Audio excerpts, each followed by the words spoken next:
Capítulo 3. O céu pode esperar.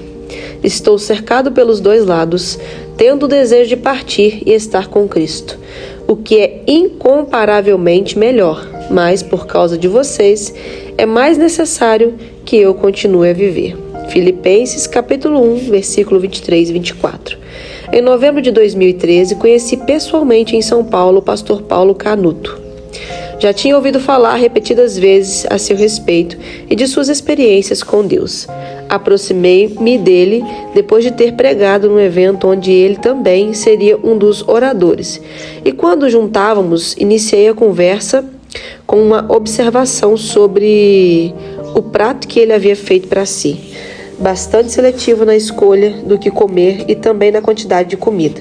Muito mais para puxar conversa do que esperando que o assunto se desenvolvesse. Fiz um comentário relacionado ao prato dele. Tá se cuidando, hein? Ele respondeu com uma pergunta. Quantos anos você tem? Imaginando que receberia um sermão de alguém uns 20 anos mais velho que eu, repliquei um pouco temeroso. Completo 42 anos no mês que vem. Em lugar do sermão veio a explicação. Eu perguntei sua idade porque imaginei mesmo que você estivesse em torno dos 40. É que quando eu tinha 44 anos, eu morri. Você o quê? Indaguei meio cético. Eu morri, ele afirmou categoricamente e emendou. Foi registrado o laudo médico da minha morte. Apontando para Eva, sua esposa, ele declarou. Ela foi testemunha do ocorrido. Além do médico, me atendeu. Depois de pedir-lhe que me contasse essa impressionante história com mais detalhes, ele passou a narrar o ocorrido que vou resumir aqui. Apesar de ainda novo, meu corpo entrou em falência. Fui levado ao hospital e lá os médicos me reanimaram por 5 vezes. Nas 4 primeiras vezes eu voltei. Na 5ª vez já não voltei mais. Foi quando me vi saindo em espírito do meu corpo. E assim, nesse estado, assisti a tudo o que aconteceu naquela sala. Minha história confere em detalhes com o que o médico e minha esposa presenciaram. Ouvi nitidamente o que o médico disse a Eva, quando tirou a aliança do meu dedo e entregou a ela. Vi no relógio da parede o horário em que o laudo da minha morte foi assinado. Tudo o que aconteceu na sala confere exatamente com o que vi, enquanto estava ali, em espírito, ao lado do meu corpo. O Senhor Jesus apareceu atrás de mim. Não sentia ter permissão para me virar e encará-lo, mas sabia que era ele antes mesmo que ele falasse comigo. Então Cristo falou bem próximo ao meu ouvido. Você é um suicida. Eu tinha um propósito por cumprir em sua vida e você conseguiu abortar meus planos por nunca ter cuidado do seu corpo. Nesse momento, eu o interrompi com uma pergunta, motivada pela suspeita de que ele queria censurar meu excesso de peso à época. Você estava com sobrepeso? Se sim, pode ter direito comigo e falar abertamente. Surpreendentemente, ele me respondeu que não e acrescentou. Eu dormia apenas 2 a 3 horas por noite, pois passava a maior parte das minhas noites orando, jejuava sem sabedoria e sem entendimento, no desejo de ter mais do Senhor em minha vida. Viajava exaustivamente para ministrar aos outros, sem me permitir o devido descanso.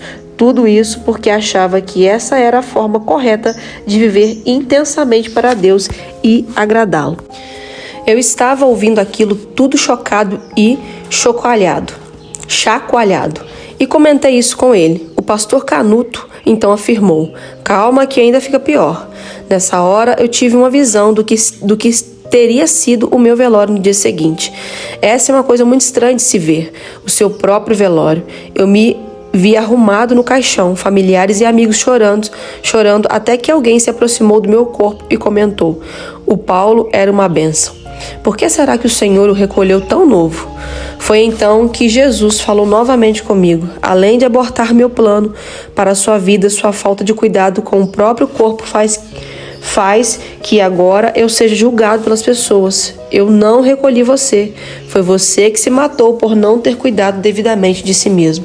E ele finalizou a história dizendo: então eu perguntei a Jesus: considerando que ainda estou aqui e depois de ouvir tudo o que ouvi, isso significa que terei uma outra chance?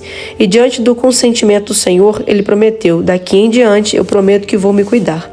Foi quando voltou ao seu corpo e, para a surpresa de todos na sala, reviveu. Acho importante ressaltar que Jesus o advertiu de que ele enfrentaria um longo e doloroso processo de recuperação da saúde como consequência de suas más escolhas no cuidado do seu corpo. Ele também foi advertido sobre a importância de selecionar cuidadosamente sua alimentação, priorizando os alimentos naturais criados por Deus e evitando os industrializados e processados. Mas isso é assunto para outro capítulo. Toda essa narrativa se deu em resposta à minha pergunta: tá se cuidando, hein? Mas penso que Deus planejou e permitiu essa conversa como mais uma oportunidade para me despertar. Eu estava literalmente atordoado com o que acabara de ouvir. Eu sei que não foi algo meramente emocional. Não fiquei impressionado apenas com a história compartilhada. Algo aconteceu dentro de mim e não sei descrever com precisão o que houve. Foi como se uma consciência espiritual despertasse. Comecei a pensar em tantos homens de Deus que morreram de modo prematuro, especialmente aqueles que não cuidaram da sua própria saúde. E quando me levantei para deixar aquela mesa, prometi a Deus em meu íntimo: nunca mais, Senhor, tu terás de chamar minha atenção dessa forma novamente. Reconheço que tenho negligenciado tuas advertências por muitos anos, mas hoje arrependo-me disso. Dá-me algum tempo para processar os novos valores que preciso absorver e passarei a viver de forma diferente. E foi a partir desse momento que me propus seguir perdendo peso e também rever tudo o que eu acreditava sobre o cuidado com a saúde e o corpo. Decidi que iria crescer tanto na compreensão da perspectiva fisiológica, científica e também, principalmente, no entendimento bíblico dessas verdades, uma vez que devemos viver em função do que a palavra de Deus ensina. Esse foi o início de uma jornada de descobertas e de renovação da mente.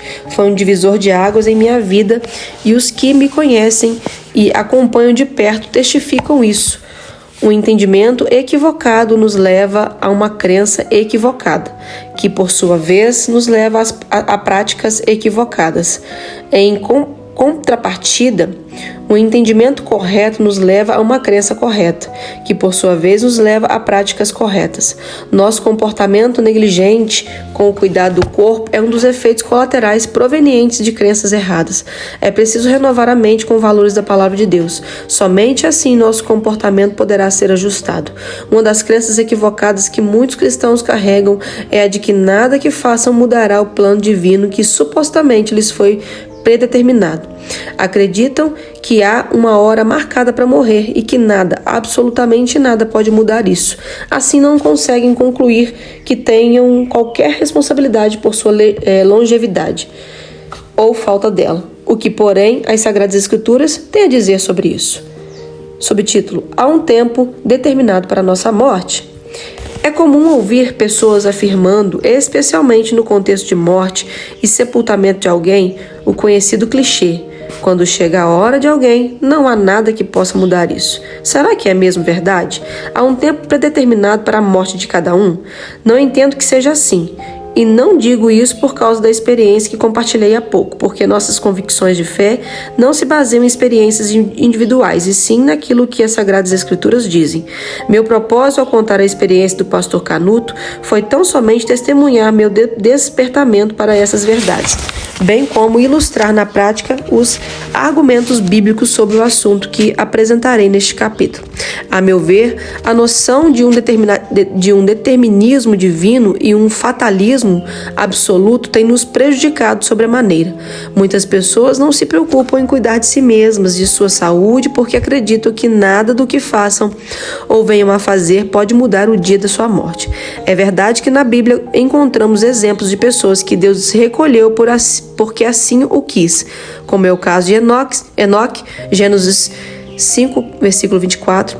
Não significa, porém, que todos os que morreram foram recolhidos em dia e hora específicos por determinação divina. Além disso, observe que a Bíblia também apresenta a possibilidade de alguém morrer antes da hora prematuramente. Não seja demasiadamente perverso, nem seja tolo. Por que você morreria antes da sua hora? Eclesiastes capítulo 7, versículo 17. A Nova Versão Internacional, NVI, optou pela expressão "por que morrer antes do tempo?". Temos duas verdades nesse versículo que merecem nossa atenção. 1. Há um tempo certo. A própria expressão morrer antes do tempo indica que há no plano divino uma hora ideal em que cada um deveria partir. 2. O tempo pode ser alterado. Porém, ao revelar a possibilidade de se morrer antes do tempo, as Escrituras mostram que esse tempo certo pode ou não ser cumprido. E isso não depende apenas de Deus, depende também de nós e de nossas escolhas. Via de regra, o plano divino para o ser humano, revelado na palavra de Deus, é que a morte chegue em boa velhice. A Bíblia compara esse momento da vida do homem com o do trigo, que tem o seu tempo para ser colhido. Você irá para a sepultura em pleno vigor, como um feixe recolhido no devido tempo. Afirmei que esse é o plano divino generalizado, porque também encontramos na Bíblia exceções, isto é, pessoas que o próprio Senhor advertiu que morreriam em um tempo e formato diferente. Isso não pode ser ignorado. O martírio em prol do Evangelho é um exemplo que cabe nessa classificação, como afirmou o Senhor Jesus. Um irmão entregará à morte outro irmão, e o pai entregará o filho. Haverá filhos que se levantarão contra os seus pais e os matarão. Todos odiarão vocês por causa do meu nome. Aquele, porém, que ficar firme até o fim, esse será salvo. Mateus capítulo 10, versículo 21 e 22. Falo essas coisas para que vocês não se escandalizem. Eles expulsarão vocês das sinagogas e até chegará a hora em que todo aquele que os matar pensará que com isso está prestando culto a Deus. E isso farão porque não conhece o Pai nem a mim. Mas estou falando essas coisas para que quando chegar a hora vocês se lembrem de que eu já tinha dito isso para vocês. João capítulo 16, versículo 1 ao 4.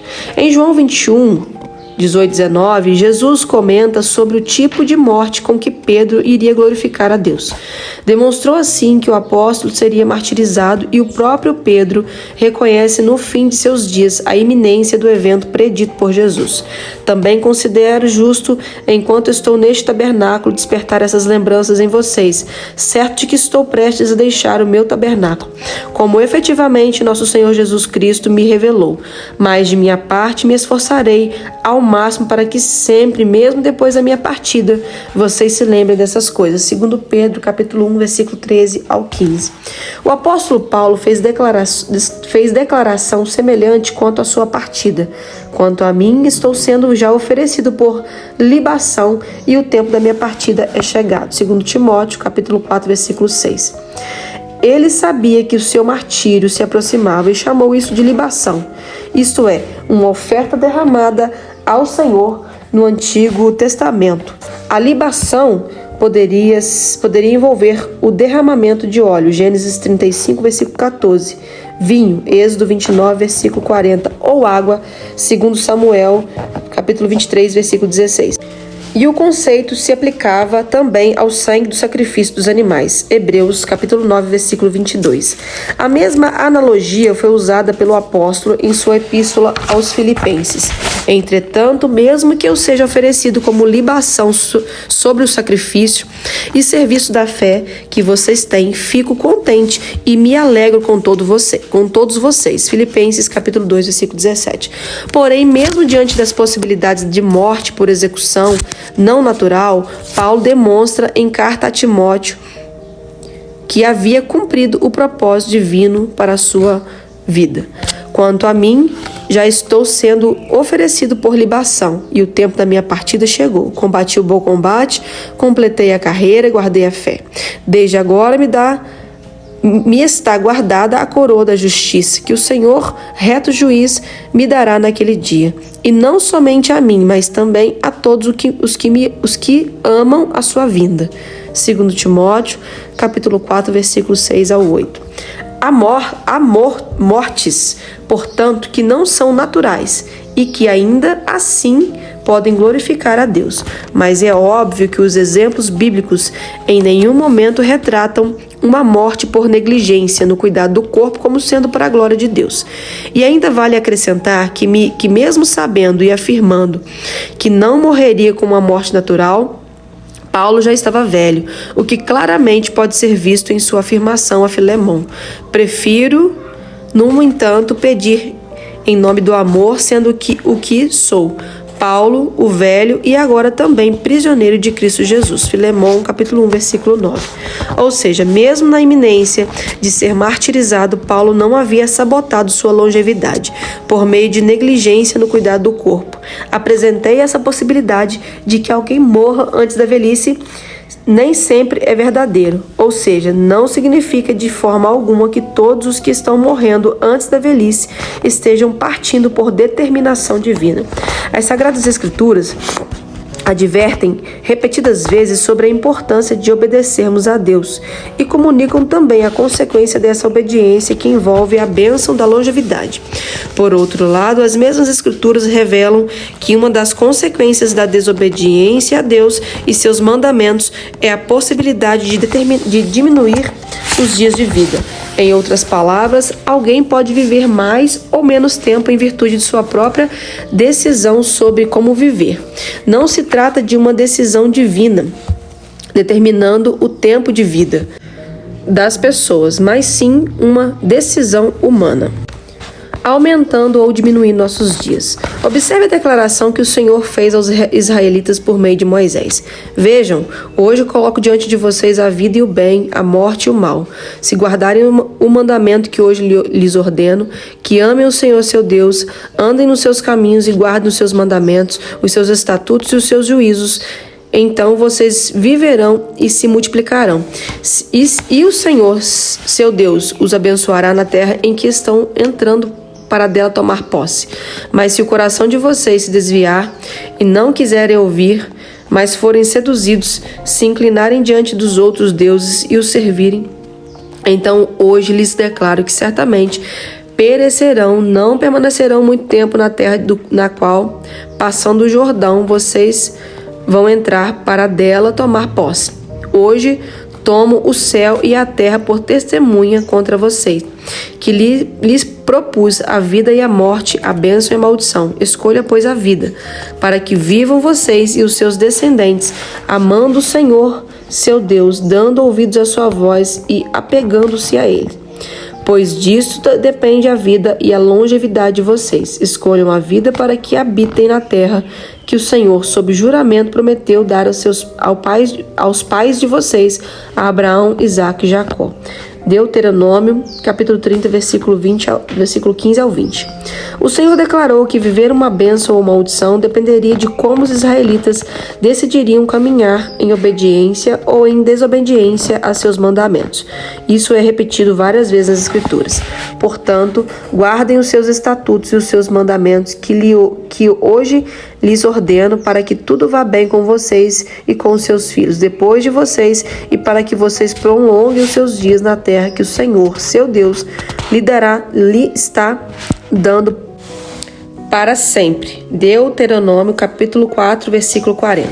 São estes os mandamentos, os estatutos e os juízos que o Senhor, seu Deus, ordenou que fossem ensinados a vocês, para que vocês os cumprissem na terra, em que vão entrar e possuir, para que durante todos os dias de sua vida, vocês, os seus filhos e os filhos dos seus filhos, temam o Senhor, seu Deus, e guardem todos os seus estatutos e mandamentos que eu lhes ordeno, e para que os seus dias sejam prolongados. Deuteronômio, capítulo 6, versículo 1 e 2. De igual modo, quando Salomão assumiu o trono, sucedendo Davi, seu pai, o Senhor lhe fez a mesma advertência.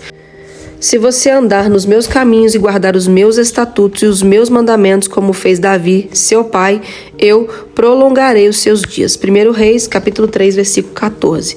Meu filho, não se esqueça dos meus ensinos, e que seu coração guarde os meus mandamentos, porque eles aumentarão os seus dias e lhe acrescentarão anos de vida e paz. Provérbios, capítulo 3, versículo 1 e 2. E a advertência da sabedoria, falando de forma personificada, segue enfatizando a mesma verdade do livro de Provérbios, porque por mim se multiplicarão os seus dias e aumentarão os anos de sua vida. Provérbios capítulo 9, versículo 11. Ou seja, podemos aumentar ou diminuir nosso tempo de vida, e isso depende das escolhas que fazemos. Mas passemos agora às afirmações do Novo Testamento. O apóstolo Paulo, escrevendo aos cristãos em Éfeso, apresenta aos gentios, os crentes da nova aliança, o princípio predeterminado por Deus desde a antiga aliança sobre a maneira de tratar os pais, destacando que a atitude de honra para com eles atrairá a longevidade. E também deixa claro que isso não era mera frase de efeito, mas que se trata do primeiro mandamento com promessa. Honre seu pai e sua mãe, que é o primeiro mandamento com promessa, para que tudo corra bem com você e você tenha uma longa vida sobre a terra. Efésios capítulo 6, versículo 2 e 3. Em suma, a maneira correta de tratar nossos progenitores pode aumentar nossos dias. Em contrapartida, a palavra de juízo dada ao sacerdote Eli sobre seus filhos morrerem na flor da idade e não mais haver idoso em sua casa, 1 Samuel capítulo 2, versículo 31 ao 33, nos ensina que a maneira errada de tratar nossa família pode diminuir nossos dias, ou seja, viver mais ou menos tempo não é apresentado na Bíblia como algo em que Deus decide arbitrária e unilateralmente, mas é também algo que pode decorrer das escolhas humanas. Um exemplo claro de juízo divino seguido de morte com ênfase na responsabilidade humana se encontra em Levítico 10, versículo 1 e 2. Nadab e Abiú, filhos de Arão, tomaram cada um o seu incensário, puseram fogo dentro deles e sobre o fogo colocaram incenso. E trouxeram fogo estranho diante da face do Senhor, algo que ele não lhes havia ordenado. Então saiu fogo de diante do Senhor e os consumiu, e morreram diante do Senhor. Esses sacerdotes não morreram porque tinham hora marcada para tal. Colheram o fruto de suas escolhas. Estas, por sua vez, se houvessem sido diferentes, poderiam levar a outro tipo de consequência, e eles permaneceriam vivos. A prova disso está nas advertências feitas a Arão e seus filhos. Moisés disse a Arão e os seus filhos, Eleazar e Tamar: não deixem os cabelos sem pentear, nem rasguem as suas roupas para que vocês não morram, nem venham grande ira sobre toda a congregação, mas os seus irmãos, toda a casa de Israel, poderão lamentar o fogo que o Senhor causou. Não se afastem da porta da tenda do encontro, para que vocês não morram, porque sobre vocês está o óleo da unção do Senhor. E fizeram conforme a palavra de Moisés. Levítico capítulo 10, versículos 6 e 7. A expressão para que vocês não morram atesta indubitavelmente que a morte dos demais membros da primeira família sacerdotal poderia ser tanto evitada como provocada, e isso dependeria deles, de suas próprias escolhas e não de Deus. Aliás, o juízo divino que encurta os dias de alguém não é algo exclusivo do Antigo Testamento, como bem podemos ver no exemplo de Ananias e Safira, Atos capítulo 5, do versículo 5 ao 10, e na carta à igreja de Tiatira, do episódio envolvendo a mulher classificada por Jesus como Jezabel, Apocalipse capítulo 2, versículo 20 ao 23. O apóstolo Paulo, por sua vez, falou de gente morrendo prematuramente na igreja de Corinto, em decorrência de uma vida espiritual desordenada, ou seja, acabaram por meio de suas escolhas colocando-se debaixo de juízo divino. É por isso que há entre vocês muitos fracos e doentes, e não poucos que dormem, porque se julgássemos a nós mesmos, não seríamos julgados. 1 Coríntios 11, 30-31. Constatar que há pessoas morrendo prematuramente fora da vontade divina deveria nos trazer temor. Hoje em dia também há muitos cristãos à semelhança dos coríntios, que estão fracos e doentes ou que já morreram antes do tempo em razão de más escolhas, o que envolve também a maneira como cuidam de sua saúde ou como deixam de fazê-lo. As Escrituras nos apresentam ainda relatos de pessoas que obtiveram mais tempo de vida do que o supostamente determinado, como aconteceu com o rei Ezequias e o apóstolo Paulo. E também nos apresenta aqueles que partiram antes de ter completado seu tempo e missão, como o profeta Elias. Em todas essas essas situações, vemos o elemento da escolha humana, não apenas praticando, como também, de certo modo, determinando o processo. Observemos mais detalhadamente o que a palavra de Deus diz sobre cada um desses casos. O profeta Elias. Logo depois de sua grande vitória sobre o profeta de Baal e Azerá, no Monte Carmelo, quando o fogo desceu do céu sobre os sacrifícios, israelitas caíram de joelhos declarando: só o Senhor é Deus.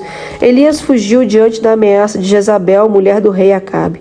A Bíblia assim relata: Acabe contou a Jezabel tudo o que Elias havia feito e como havia matado todos os profetas à espada. Então Jezabel mandou um mensageiro a Elias dizer-lhe: que os deuses me castiguem se amanhã, a estas horas, eu não tiver feito com a sua vida o mesmo que você fez com a vida de cada um deles. Elias ficou com medo, levantou-se para salvar a vida, se foi e chegou a Beceba, que pertence a Judá, e ali deixou o seu servo. 1 Reis, capítulo 19, versículo 1 ao 3. Contudo, ao chegar em Beceba, o profeta, que havia fugido justamente para salvar a própria vida, desistiu de viver e pediu o Senhor para morrer. Ele mesmo, porém, foi para o deserto, caminhando um dia inteiro. Por fim, sentou-se debaixo de um zimbro, sentiu vontade de morrer e orou: basta, Senhor, tira a minha vida, porque eu não sou melhor do que os meus pais. 1 Reis, capítulo 19, versículo 4. Elias estava naquele momento desistindo não somente do ministério, mas também da própria vida. E é evidente que Deus aceitou a carta de demissão apresentada pelo profeta quando lemos a resposta que lhe foi dada. Então o Senhor disse a Elias: volte ao seu caminho para o deserto de Damasco. Chegando lá, unja a Azael como rei da Síria. Unja também Jeú, filho de Ninsi, como rei de Israel, e Eliseu, filho de Safate, e Abel Meolá como profeta em seu lugar. 1 Reis, capítulo 19, versículo 15 e 16. A instrução de ungir Eliseu em seu lugar deixa claro que Elias seria substituído e não apenas sucedido por Eliseu. Ele desistiu de continuar vivendo, pediu para si a morte e Deus aceitou, embora tenha exigido que o profeta fosse responsável e deixasse alguém para determinar aquilo que ele mesmo já não poderia concluir, sua missão. A Bíblia não diz que a partida do profeta se deveu ao fato de que Deus não queria mais a presença de Elias neste mundo, ou o que queria lá no céu, como foi o caso de Enoque. Pelo contrário, a palavra de Deus revela que quem não quis mais permanecer na terra foi Elias, e que Deus atendeu o pedido e escolha do profeta, o rei Ezequias. Em contrapartida, encontramos também nas Escrituras exemplos de pessoas que escolheram ficar mais tempo nesse mundo do que como o rei Ezequias e o apóstolo Paulo. Sobre Ezequias, a Bíblia relata: por esse tempo Ezequias adoeceu de uma enfermidade mortal. O profeta Isaías, filho de Amós, foi visitá-lo e lhe disse: assim diz o Senhor, ponha em ordem a sua casa, porque você morrerá, você não vai escapar. Então Ezequias virou o rosto para a parede e orou ao Senhor, dizendo: ó Senhor, lembra-te de que andei diante de ti com fidelidade, com um coração íntegro, e fiz o que era reto aos teus olhos.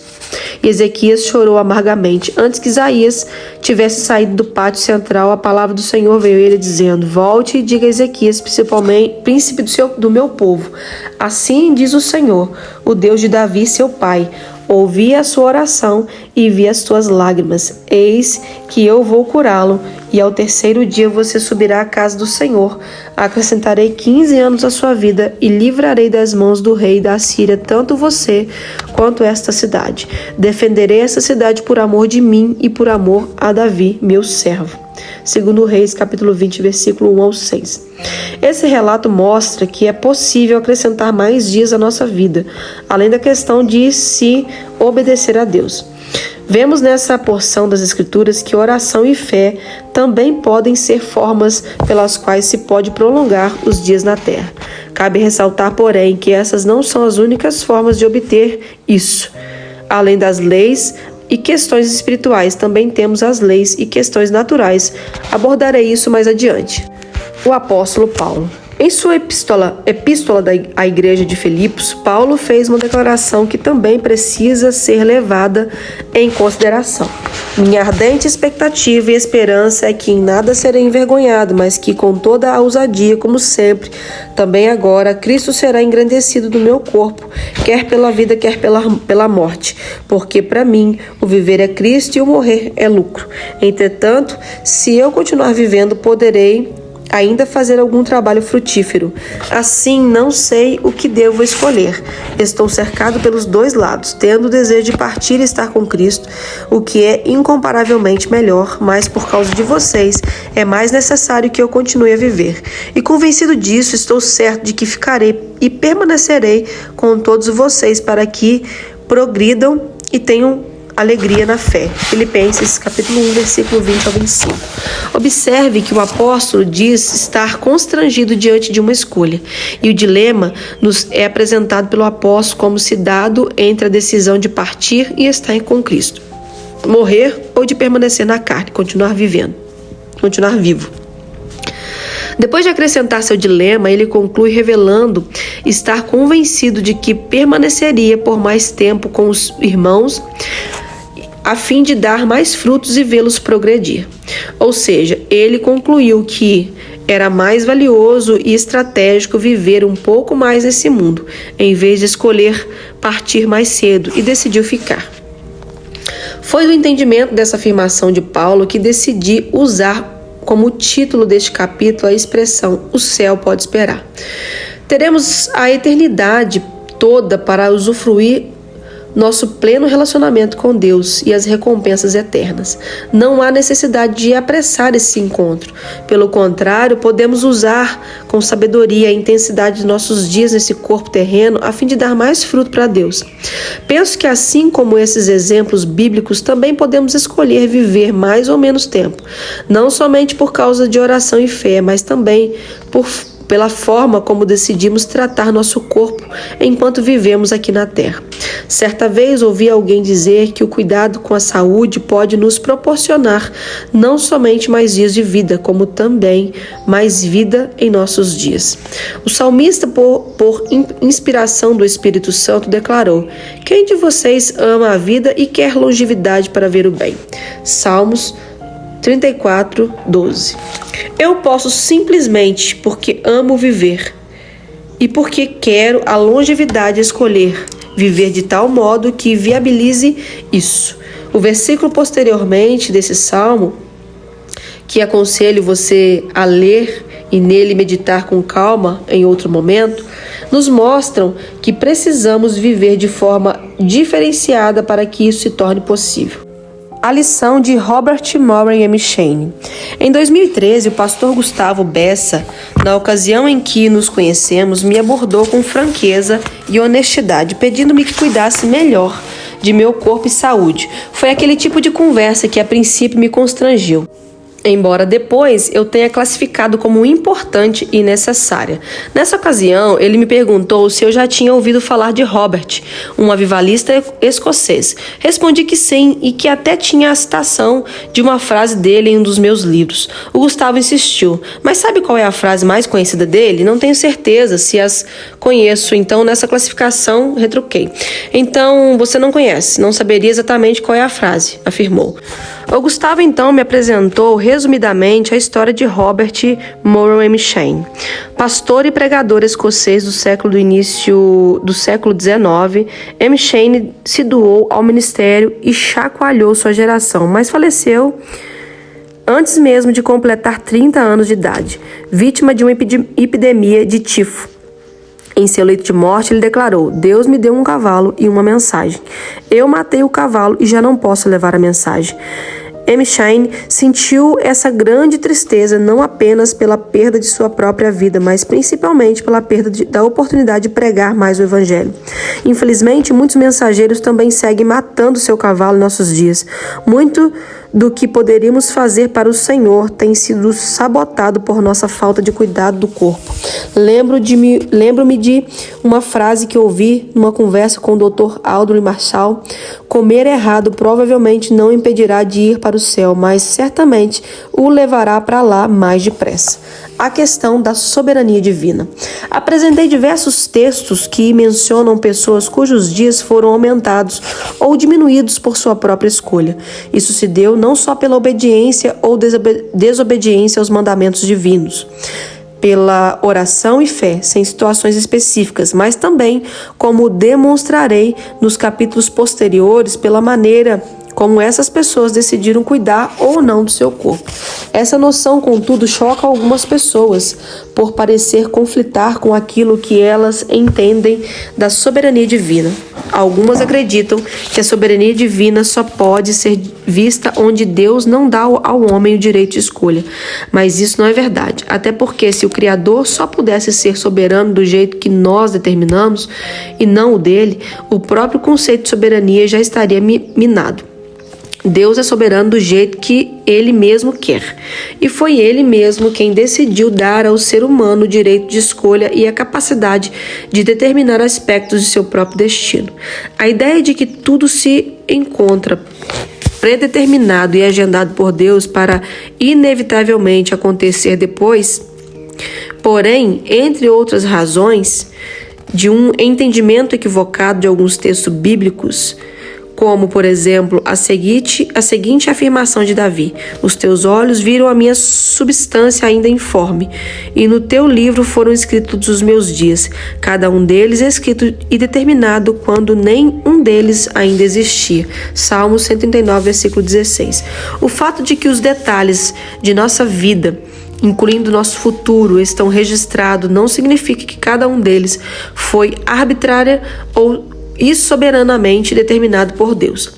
Eles simplesmente são conhecidos pela presciência e onisciência divinas.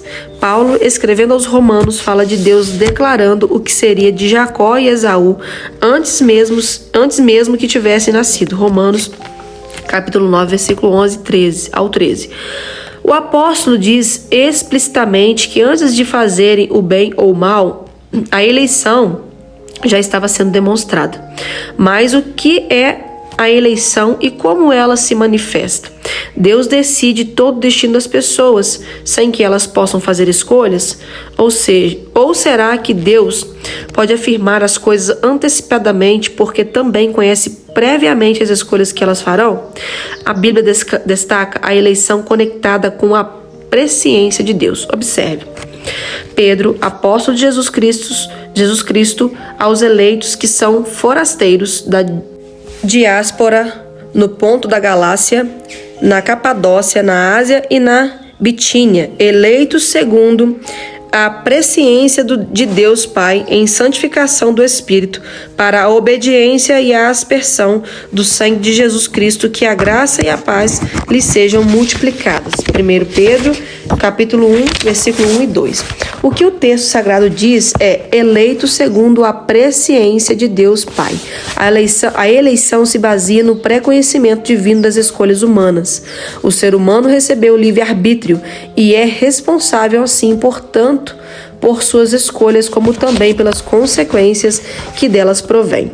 Que Deus permitiu que o homem fizesse as próprias escolhas e não o atrapalhará, obrigando-o a fazer o que não queira. Pode ser visto em vários textos bíblicos, mas quero citar apenas um, visto que a ideia não é exaurir o tema aqui. Trata-se de assunto para outro livro. Homens teimosos e incircuncisos de coração e de ouvidos, vocês sempre resistem ao Espírito Santo. Vocês fazem exatamente o mesmo que fizeram aos seus pais. Atos capítulo 7, versículo 51. Nessas palavras, Estevão, em sua última pregação, afirma que os israelitas de seus dias, a exemplo de seus antepassados, resistiram ao Espírito Santo.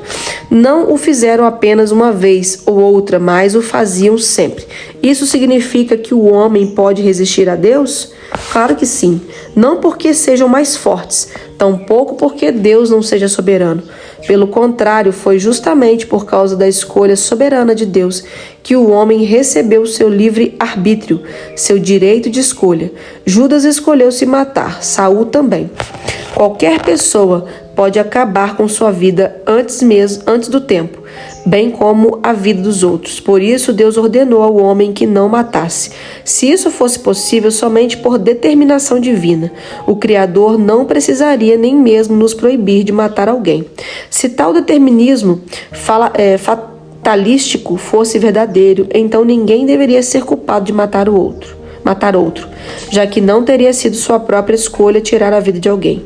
Antes de Caim matar seu irmão Abel, o Senhor o advertiu: por que você está irritado? E por que essa cara fechada? Se fizer o que é certo, não é verdade que você será aceito?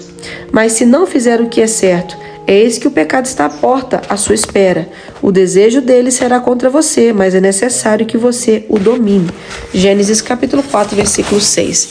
Observe as frases em destaque. Deus advertiu Caim de que o pecado o rodeava e que era a responsabilidade dele dominar o desejo que o levou a matar o próprio irmão. Nessas nossas escolhas e as consequências que delas provêm não anulam a soberania de Deus. Ele mesmo foi quem quis que as coisas fossem assim. Além do mais, ele conhece todas as coisas, mesmo as que ainda não aconteceram, e não pode ser pego de surpresa por nada nem ninguém. E, no entanto, ele não deixou escolhas que podem, entre outras coisas, afetar nossa saúde e nosso tempo de vida. Não estou dizendo que podemos decidir até quando viveremos, mas sim que devemos fazer tudo o que estiver a nosso alcance para garantir que não abortemos o que poderíamos experimentar em termos de longevidade. Gosto de uma afirmação da doutora Denise Portugal em seu livro Start para o Bem-Estar, e a compartilho aqui. Costumo dizer que não somos donos do tempo. Ninguém sabe o dia de amanhã. Só sabe que vai morrer um dia. Não é porque sou saudável que vou viver mais ou menos. Existem algumas possibilidades quando se é saudável de que se tenha menos risco de contrair doenças. Porém, uma coisa é certa, minha qualidade de vida será melhor, independente de quantos anos vou viver. Se eu viver mais de 10, 20 ou 50 anos, terei certeza de que fiz minha parte em relação ao meu corpo. E você? O que está fazendo com o seu tempo? Que sejamos sábios e façamos as escolhas corretas. O céu, por mais maravilhoso que seja, poderá ser desfrutado eternamente. Porém, o galardão eterno a ser recebido lá depende do quanto trabalhamos do lado de cá. Por isso, aconselho você a também preferir viver mais e experimentar a bênção da longevidade.